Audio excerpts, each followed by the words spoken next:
not in front of me, no. But Here's one. I only have my old version. I got it this morning. No, I was just looking at on page 2, where under item 1B, where it says, shall fail to perform. And again, back to that definition of what failure looks like and what performance looks like. Are you as the representative of the contracting school? Your microphone's not on. Can you turn the microphone?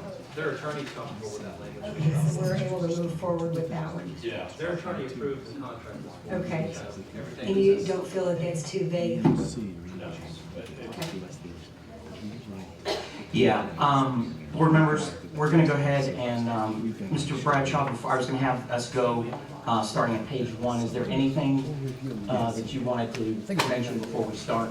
Just the benchmark stuff that Mr. Simon put up there, it's just gonna take you more than 15 minutes to draft out a paragraph. No problem. We would want that. I was talking that you wanted it right now. No, we didn't say that. We said that would be something you would work on. I just wanted to make sure it was written down the way Oh. Mr. Simon presented. Oh, yes, ma'am. No, that's fine, yeah, it is, and I've got the relevant statute that it kind of comes out of, and we'll, I'll get a paragraph drafted, sent to, Sermy's attorney this afternoon, and that should not be an issue. So will that define on page 2, item 1B, where it says, shall fail to perform? Will, whatever you're drafting, will that add clarification and boundaries to that, or is that really a different deal? That's a different deal. That is a general statement that Okay.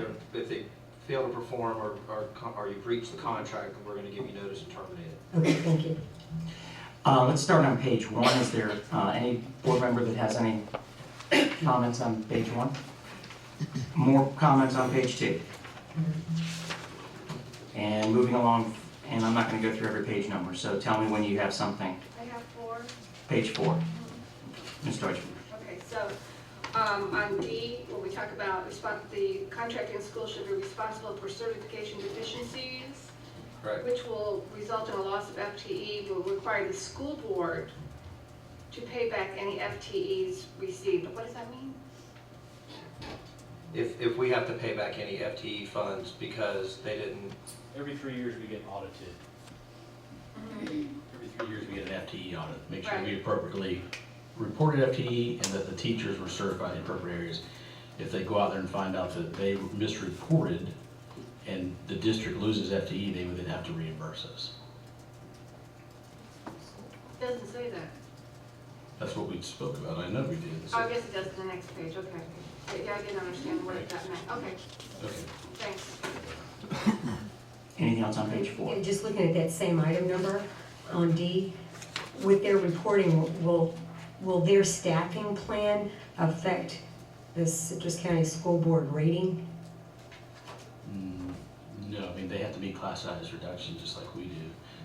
And in here it talks about they will use our HR department to verify certification, we'll do the background checks, they'll reimburse us. So we'll be totally involved with the hiring of their staff, much like they work with Marion County. Thanks. Anything else on page 4? Okay, moving along, next page. Yes, ma'am. It mentions code monitoring, the program, that the school board and the contracting school should be responsible for code monitoring. That means just oversight, right? There's no specific. Moving on. Next page, somebody has? Are you on page 5? Yes. Okay, so, on, F, 2, okay, the computer terminals, that the contracting school is gonna furnish computer terminals that are not furnished by the school board. I'm assuming that we're going to leave whatever equipment we have behind. Correct. And anything that they need to furnish, is there an expectation that it will be the same standard equipment?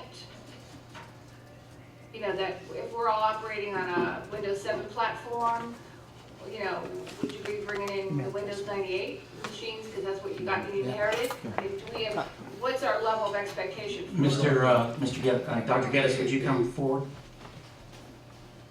So, you know, compatibility issues, I guess. Mike and I have discussed that briefly, and basically, we're going to leave our existing equipment, My staff is gonna go through and do a detailed inventory according to this contract of what's there, and then we'll present that inventory to them, have them agree to it, and we'll go from there. For that and instructional materials. Okay, so That'll when come up later. if they need to get, if they're short equipment, I'm not sure why they would be, because we're already fully supplied, but for some reason, you know, do we have an expectation that they would provide the same kind of computer terminals that we already have in place? Not necessarily the same brand, but Not the same the brand. expectation would be like Windows 7 operating system that have a antivirus protection on it and that kind of thing. And so they would be expected to, you know, maintain our standards and.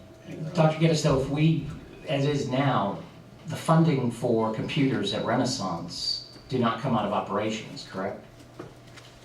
Has come out of capital. It comes out of capital. So I guess I'm wondering is if all of a sudden, for some reason, we grew to 200 students there and we needed more capacity, how would it be different? Because we're contracting service, why wouldn't we still provide the computers as we would anyway? And I agree with you. So are you saying we would then I just, think we would, yeah. okay. So then really, this is only if for some reason they wanted to add something? Yeah, let me just share, I'm jumping ahead, but if you flip to page 20, and again, I didn't negotiate or create this language, so someone else that did maybe can jump in, but on page 24, paragraph B, it says the school board shall provide the current educational materials, furniture, computers, and equipment located at the Renaissance Center to teachers and students. The school board shall inventory, as I just described. And it says if contracting school replaces any of the educational materials, furniture, computers, then the replaced educational materials, furniture, computers shall be immediately returned to us. So it does not preclude them from adding hardware, doesn't preclude them from adding instructional materials, but it basically says our property will remain our property, and if it becomes excess, it will come back to us. Ms. Dorfman, does that help answer it all? Or? Well, yeah, I mean, I'm just, you know, I don't wanna have to be in a position where we say we can't offer certain programs because our computers have limited memory, and so they can't handle adding these programs, so that not every student has access to it. I mean, I don't think we're gonna be in that position, short term, but maybe long term, maybe. We would work with them to make sure that they had adequate equipment they need for those students. Similar, you know, we don't purchase everything for AES, but we do help AES on occasion and support them as we're able to, so. Anything else on page 5, anyone? 6? The question about the emergency services, appropriate personnel to provide emergency services. What does that mean? Where are you, Pat? That is actually on page 6, and it'll be the first number you come to, 3, above G. Got it, thank you. That was in there, Marion County. Because, we don't do that currently at the Renaissance. Our discussion was that we will supply the SRO, which is still part of the contract, and then they would call 911 and those types of things. It was just one of those comments that were left in the contract. Well, but what they're saying is they're gonna provide appropriate personnel to provide emergency services. If they're not gonna provide personnel for emergency services, then we don't want to have that in the contract. Yeah, and how do they define it? We had discussed about taking that out, so maybe just didn't get deleted. So take it out, we're taking it out. Looking on that same page in the paragraph above, where the contracting school is gonna be responsible for entering data into Skyward, with them doing the same type of accounting system as we will their dropout rates be charged back to the home school that the student's from, or how will that work? If a student decides just not to. Or the grade. Mr. Clark, do you have that? Well, first of all, let me tell you, the students' scores do not go back to their home school as long as they're placed out there for discipline. So those scores do not feed back to the schools. Yeah, that's an alternative to this. Right, as an alternative to expulsions. And it's a different rating for those. So when they're placed as alternative to expulsion? Right. Okay. Anything else on 6? Moving along, 7. 8, Wait just a second, on 7, I have to do mine. I'm sorry.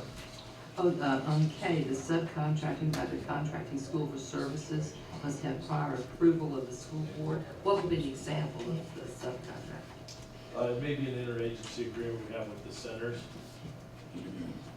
Can you just in case no one heard you? I'm sorry.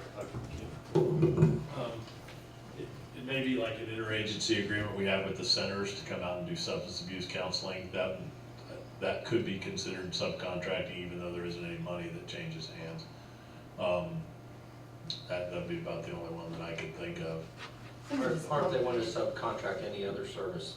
Well, the only thing is if there's another clause in here about special transportation, and if we needed to subcontract out, just much like the school system does with special vans or something for somebody that I needed had that marked transportation. down to ask too, so that falls into. That would fall into that too. We'd want to get you guys' blessing before we did it, but I'm sure, we would.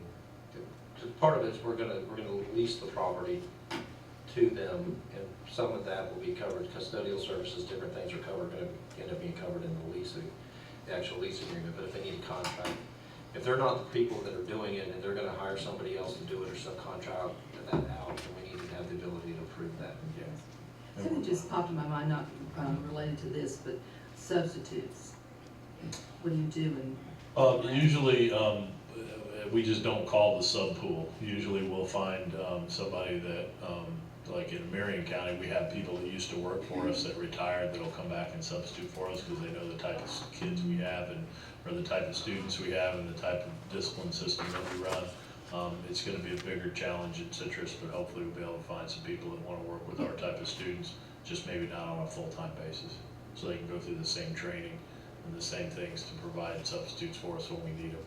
We have behavior specialists there that can jump into the classroom in an emergency if we have illness and things like that.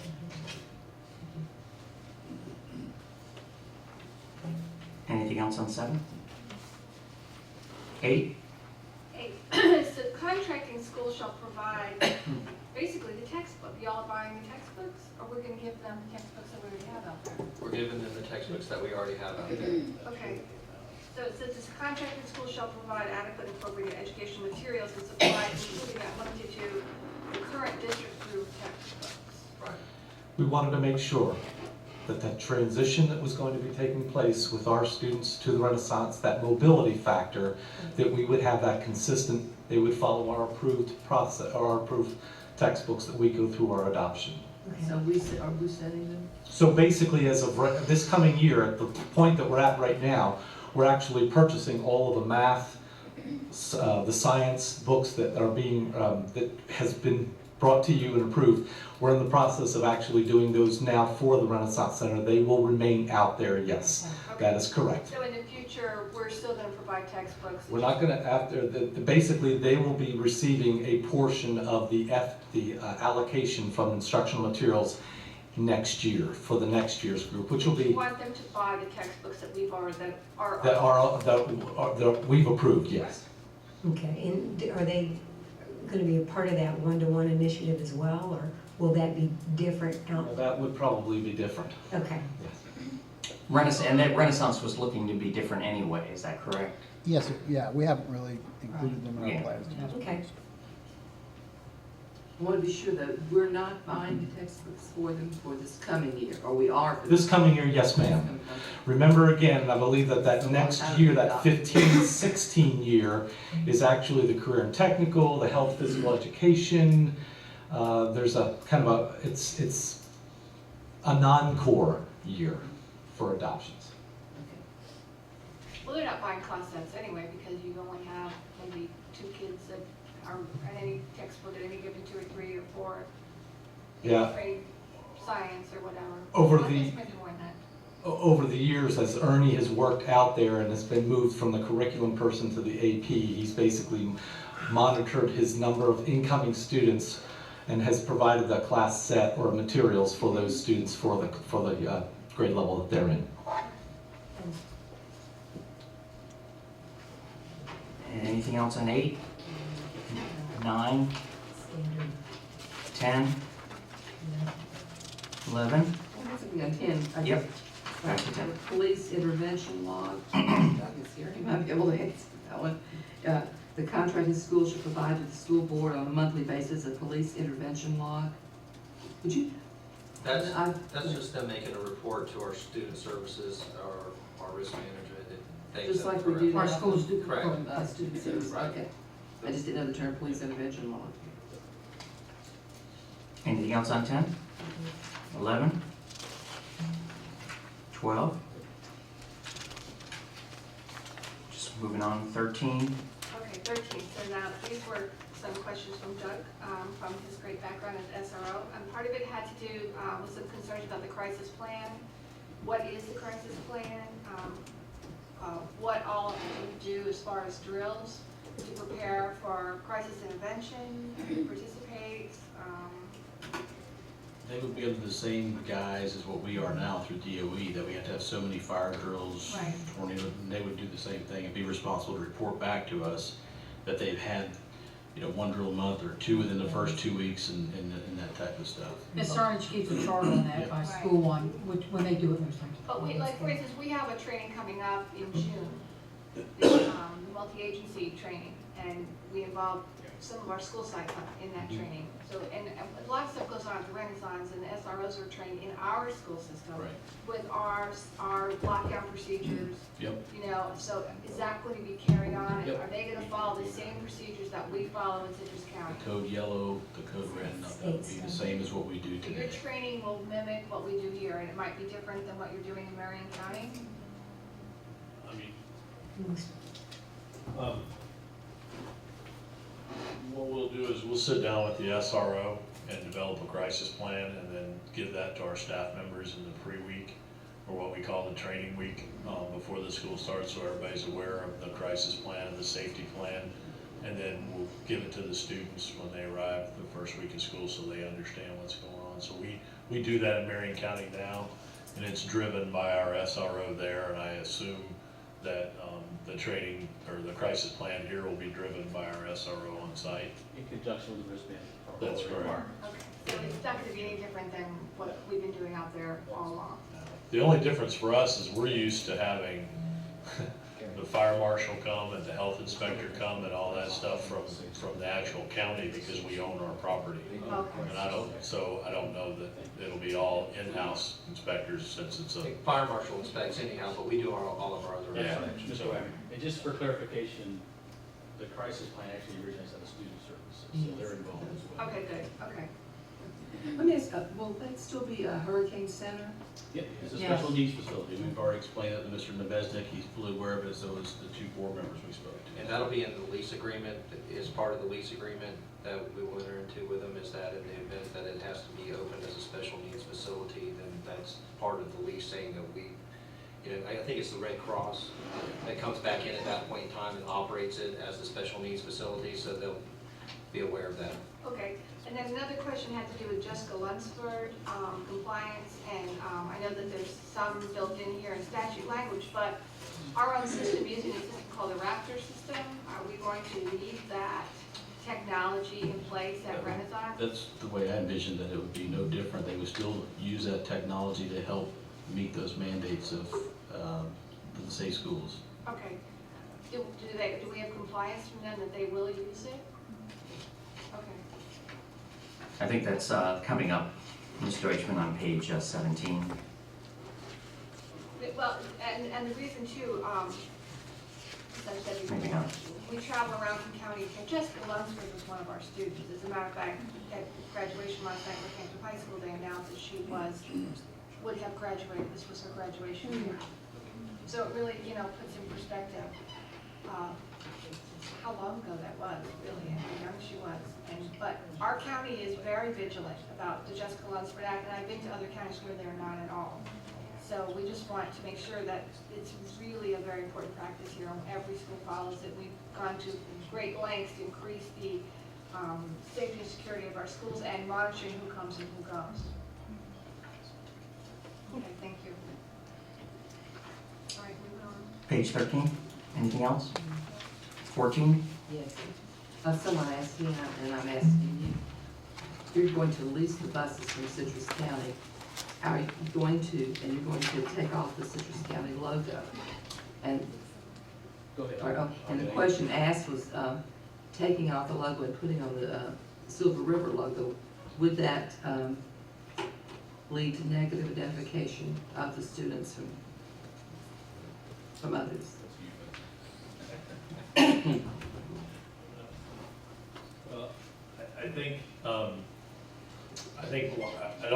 I hope that the alternative school in Sermi does not continue to be a negative connotation. I mean, the kids made a choice, they got in trouble, this board acted in lieu of expulsion to give them another chance, and now you have a provider that's gonna give them a second chance. I don't think that we should look upon that as negative. I think we should look upon it as you get another opportunity to prove yourself so you can go back to regular school. I mean, I don't. Ms. Powers, I don't think that would have any more bearing on those students and our students, the current way we're transporting them, where they are picked up, they go back to their home school, and then they still get on a Renaissance bus. Yeah. So I don't have that, I mean, I don't have that concern. You know, it brings up though a question I've been asked too, and I don't know that we've addressed it. I didn't see it in the contract, and I meant to ask. Are we, I assumed, keeping the name Renaissance in reference to the school? That is part of it, and I don't think it's very good. It talks about. Was it, and I just missed, Somewhere in here. I guess my implication has always been that it was basically Renaissance and then operated by Sermi. And if that's the case, what, do the buses need to have anything done to it, or? The only thing I spoke to Ms. Farmer about with the bus is, in looking at that contract language, she says he could make a magnetic strip Yeah. covered it. We wouldn't actually repaint over like Silver River, we could have a magnet. And then for instance, if his bus that they're leasing comes in for, their 28-day inspection or oil change, we find something else that happens, so we May need a need a different replacement, we just take the magnetic strip off and throw it on and say. So it's not that there'll necessarily be another word that has to go on where, No, we would just do something, an overlay with a Okay. magnetic strip. then I guess I would go back to my question as to the name. I'll add something to the contract. I don't think that would be an issue. It'll be, called the Renaissance Center and just be operated by Sermi. Yeah. And that was something I think I think at least that would be my intention for us to continue That's to the the name of the name. board, name of the Right. facility. And that's what I say, I felt like that, Fine. we just should have that in the contract That's if we fine, can. no problem. Okay, I'm sorry, anything else more on 4? 14. I'm sorry, 14, thank you, Ms. Bryant, you're always so good. 15, On 15, I'm just looking at how, considering that we're gonna be reducing our bus allotment from 4 to 6 and giving that allotment to the organization that'll manage, how will that impact meeting our transportation needs? There'll be no impact. None at all, so we haven't We have surplus buses. surplus buses at this point, okay. And is $1 a year, is that reasonable?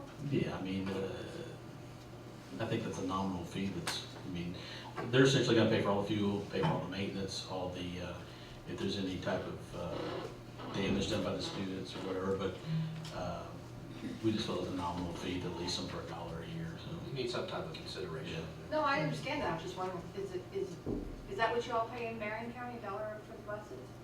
Honestly, I think it says 100, but you never paid it, right? But I mean, it's not like, you're not leasing them for like the actual cost of, No, prorated share of the bus, cost of the bus. no, It's just to illustrate the agreement. correct, They agree to pay for everything in regards to the bus outside of, yeah. if the engine falls out or something, that would be one thing. And that But bus all- costs how much money these days? 120,000. But they'll have access to our bus compound. It's right next door to Renaissance. It's very convenient. Ma'am? I'm sure we're not giving them the brand new air conditioning. No, buses. we talked about that. We want the kids to sweat a little bit, I think, too. I can't get this already. But they would be next door to the bus compound, LaCanto. They could use the fuel there, do the maintenance there, but then they would be charged back for those uses. anything else on 15? Moving on to 16. Just a typo on the 5th line from the top. Under contracting school, just, Mm. That's fine. I see it, I'm correct. What is No it? problem. I got a, Oh, I got an O in there. No problem. Where? It's on the fifth line down, just one Contracting row. school. Under the contract. Oh, 15, That was 16, I'm sorry. 16, fifth line from the top, fifth line down from the top. That's the only typo y'all find in this, I'll be. I am, I'm Anything else on 16? former English teacher. 17? 18? 19?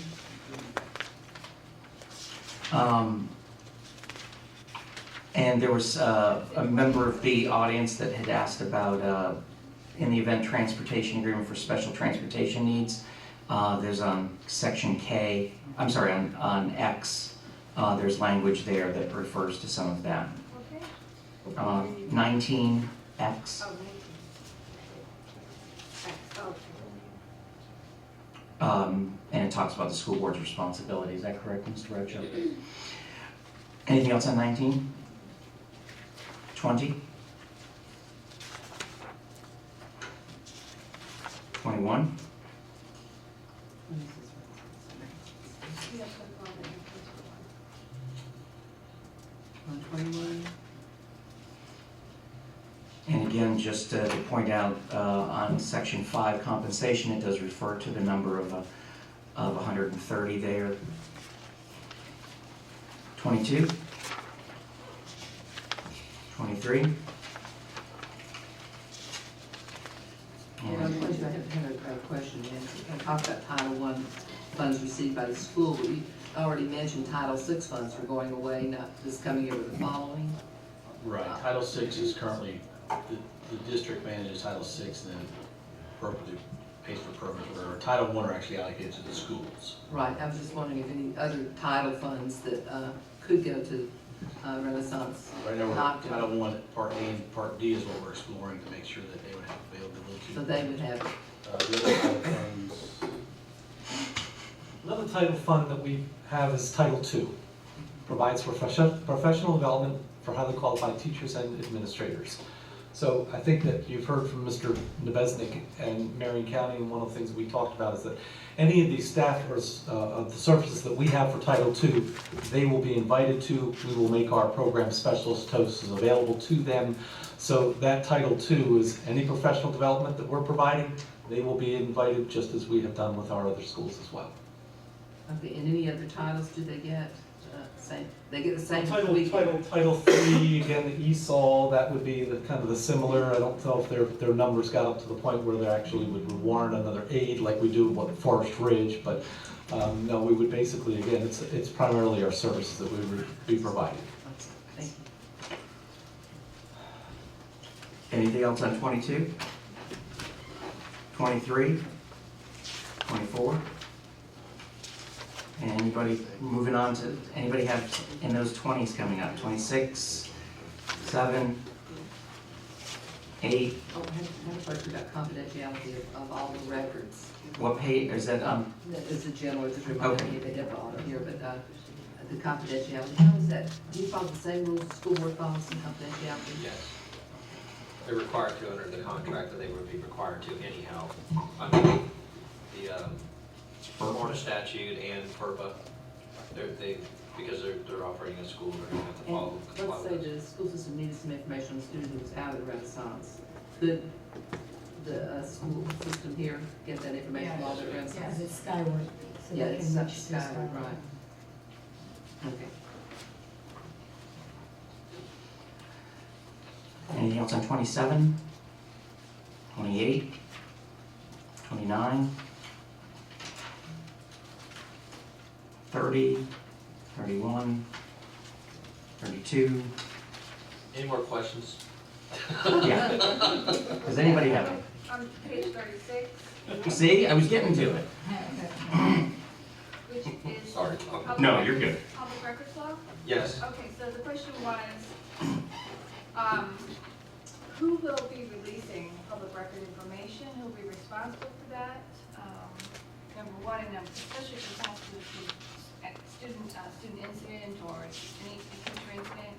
The other thing is, if something happens at that school, if there's a crisis of some nature, who is actually going to be the one who's responsible for communicating with the media, releasing information, you know, framing the message and, I'm assuming we would still handle that.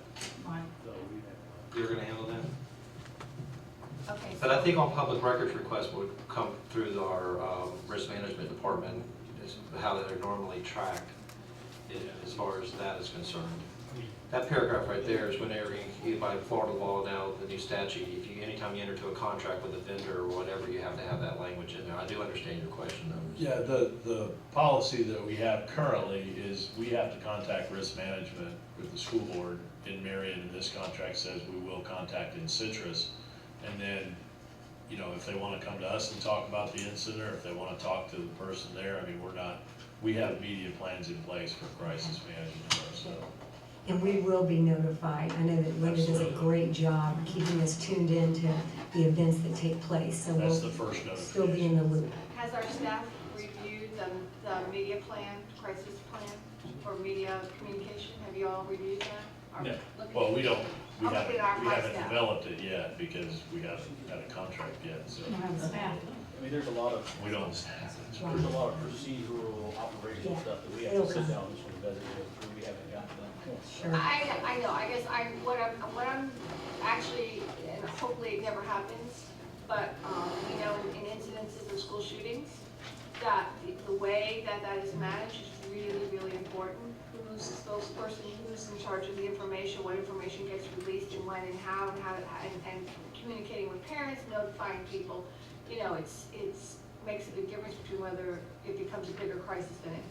That may be able to be put in the crisis plan, that is a part of the contract, is to develop that as part of that crisis plan, and we can outline exactly how that was to happen.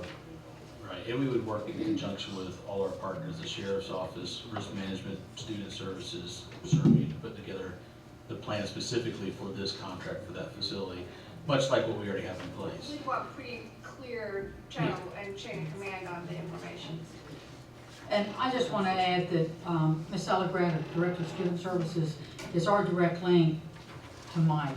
And I know that they're going to be working hand in hand. Their principal will be treated the same as our principal. So once they get everybody in place, then there'll be a group meeting and everybody will get their chain of commands for this section.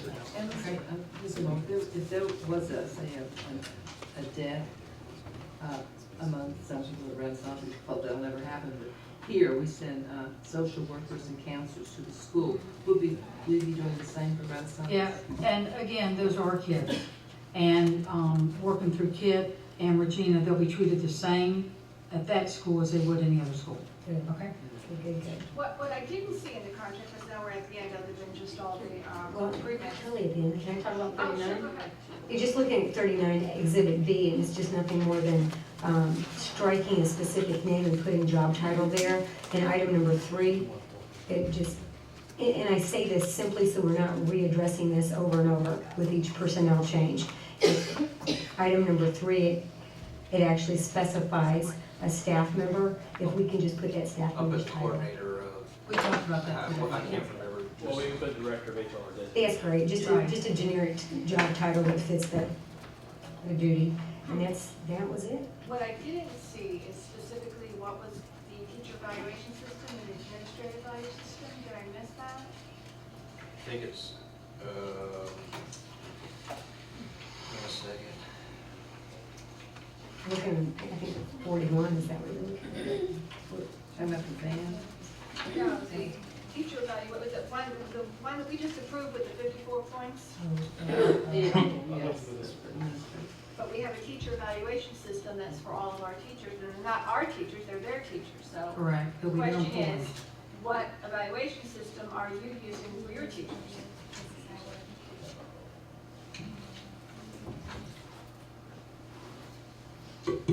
We, and I think maybe, I addressed this, once before, we use kind of a hybrid, where we're gonna put a score in Skyward for the teachers, for the state purposes, but we have different evaluation criteria that we use, much like we have different assessment criteria for how effective our program is. We have some different things that we're gonna assess our teachers on as far as whether their homeroom is attending school or not, and how many referrals they have in their class, and how many kids are passing their class, and things like that. So we have a hybrid evaluation that we've developed using some of the criteria that the state has handed down, and some of our own criteria. Have we looked at that? Has anybody looked at that, Med Services?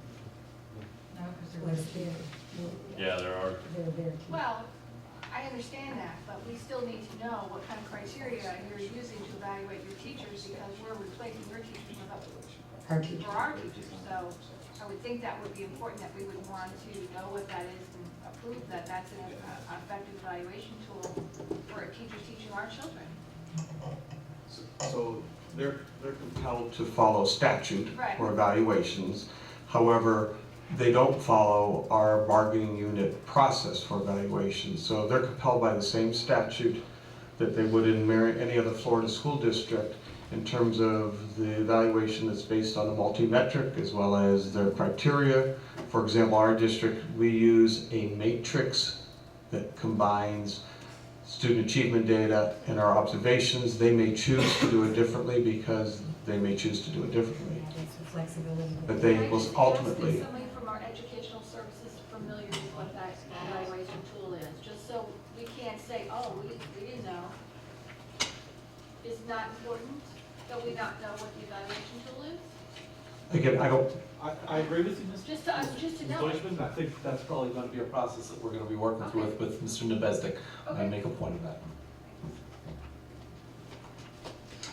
I think that would also be covered under paragraph 2C, where it gives us the right to conduct periodic audits, evaluations, investigations of their entire operation. So, you know, if we can ask them to share their teacher evaluation with us.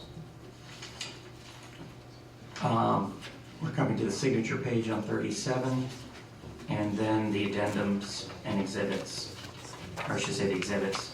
Any other than, I believe Ms. Balfour brought up Exhibit B. Is there anyone else that had anything? Just same issue on page 41, at the top where it says contact, again, just titles only, Right, I'll change. no problem. Everything else looks good. The only, as far as the actual contract itself, I don't have any other questions. Okay, do you have, Mr. Bradshaw, then, what those changes would be? I do. And are any of those changes, they just would be included as part of a motion then? Yes, I mean, let me see how, Can I ask a question that you may decide needs to be addressed within the context of the contract, but looking at the overall plan of transitioning and trying to bridge that gap, understanding that he's coming from Marion County and he recognizes that we have a different population that we're serving, and realizing that the team has worked, they just have really worked hard to try to move the staff into placements that fit their talents. With all of those considerations, do we have a plan to have someone there to help bridge that gap, that has knowledge of students, that has knowledge of systems, that can help with the transition so that we can ensure success? Is there some strategy in place, or has that thought come about? And if so, do we need to drive some sort of dialogue within the contract to ensure that they'll have basically a lifeline of talent to pull from? Two answers to that question. Number one, we formed what we call a transition team through Ed Services and some of our staff who will go out to the schools and meet with individual teachers for, because now teachers have got questions such as, I applied for a grant, where does that grant go, what am I leaving behind? And then we've also included maintenance that we will bodily pick all their things up and move them to their new school to make that piece of the transition easier for our staff. And the other piece will be that we've still got Ernie Hopper on staff. We've still got student services that will work with Mike, and then once they bring their team in, to go over student folders and those types of things. Okay, To let them know who they're getting and a little background on what we're doing. certainly will be one thing to help you.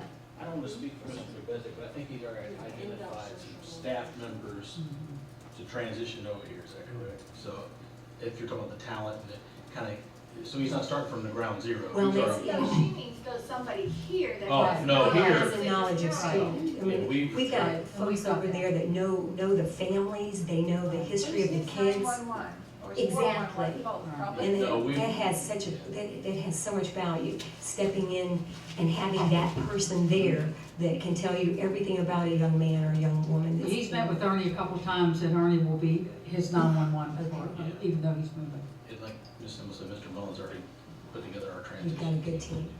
The good thing is close proximity to all supports right there on the same campus, Mhm. including technology people. Yeah, we talked about that. Mr. Bradshaw, then, does a motion need to be crafted to include, or can you give us some guidance on how to craft that motion? I would make a motion that, not me, but someone needs to make a motion or adopt this, that you approve the contracting school agreement between the Citrus County School Board and Silver River Mentoring and Instruction, Inc., deleting paragraph, or section 2F III, which was deleting the one paragraph regarding emergency services, replacing the names of titles, replacing names with titles in exhibits B and C, modifying the term of the agreement to include a one-year extension, and then also to develop an additional paragraph for accountability purposes. I guess breaking that into attendance, behavior, learning based upon declining, maintaining, improving criteria to be drafted by the school board attorney, approved by their attorney, and as long as Mrs. Himmel and I would agree to it, then that would be acceptable. All right. So I would move that we approve a contract between the Citrus County School Board and Silver River Mentoring and Instruction, Inc., with the deletion of 2F, It'd be section 2, section 2, paragraph F, paragraph F, sub-paragraph III. replacing the names with titles, and is there a specific location for those? Exhibit. Exhibits B and C. Exhibits B and C. That was where I had Ms. Swain down, and I'll change it to coordinator of, or director of HR, or designee, sorry. Okay, I have a note here, modify to include one, something, When you You're gonna extend- extend the 1 year term, extension, okay. correct? And to develop accountability measures, let's just leave it at that, That's based fine. on the Yeah, that's good. joint discussion. Second. Right. Thank you. I have a motion by Ms. Deutschman, a second by Ms. Powers. I have to read it back, so I've been trying to write here.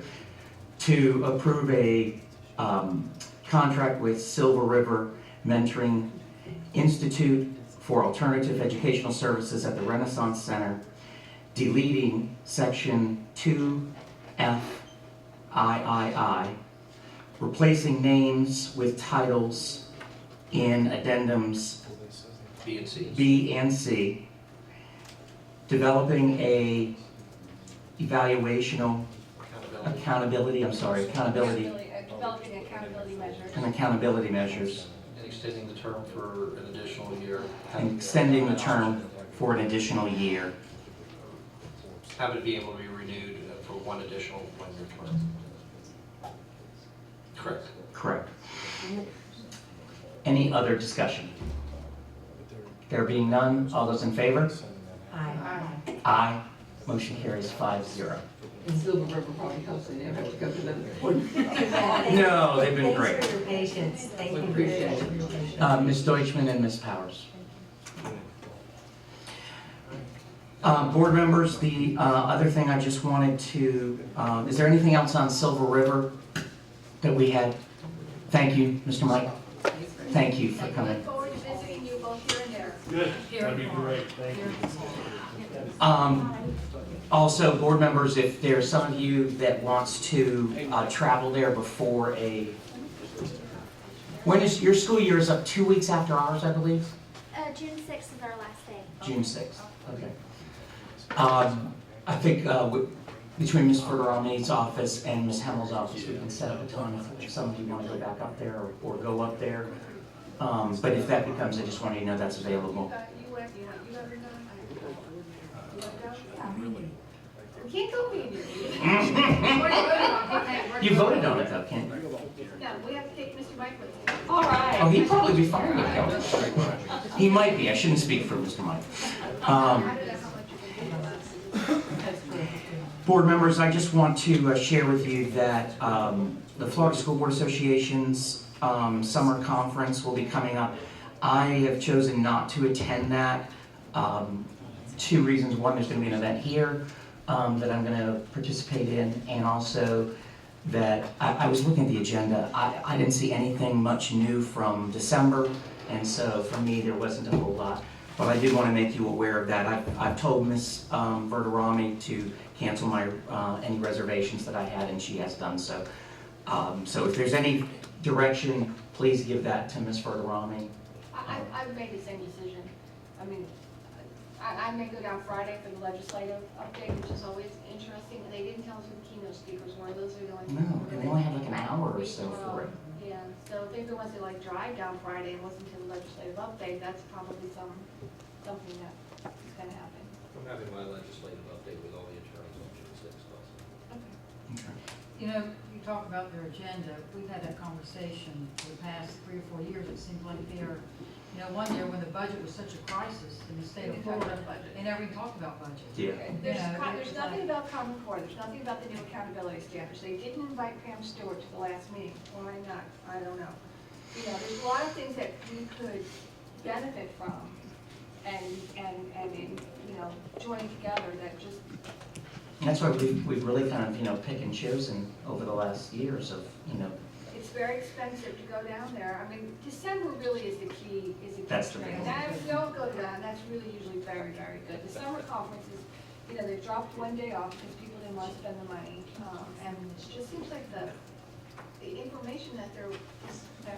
I think some though have some committee Considering people. that I'm a new kid on the block as far as serving as a board member here for this board, and I already committed to the Yes, reservation. well, it's and- good to go. Ginger, you always go. Are you I'm on the board of directors. Yeah, I was gonna say, Ginger, you got some Well, we meetings. can report back. Sure. I mean, we can bring the information the back stuff. and do a, if you want a mini workshop, we can bring the, You gotta bring back a little blue book. we'll bring back the books. Blue books.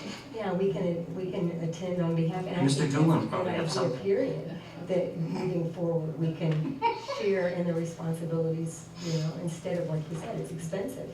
And if we have a couple of us at least that'll go as liaisons, and then we can bring back and share out, that'll save the district money, and we'll still get access to the information and material. So that might be you know, just a best practice moving forward to help offset costs. That's pretty much what we've been doing. That's what we have been doing. We usually come back and share, and it depends on who needs to go for different events. So they used to have enough sessions where all board members would split up. Right. So And we would you go to get different events, and then we came back to the meeting and So we should shared. be able to cover it. Yeah. Yeah. We've You covered know, maybe 12 superintendents sessions. used to be part of your sessions, but we're not anymore, we just meet separately. So the two of way us. it's changed, it's not But been it's a really beneficial. good networking opportunity, network with other school board members from the counties where you can sit and talk about anything you want, including each other. So, because you don't have to be careful. And even less and less of the board members have gone, especially in the summertime. Yeah. Well, many of the schools are doing graduations Yeah. at that time. Well, no, Yeah. it's now the 11th, or they moved it back a little bit. Did they? Remember? Yeah. We did the first week in January. Board members, is there anything else you want to bring before us before we adjourn? Thank you for your time today, and we are adjourned at 1:40. So there's gonna be two of us.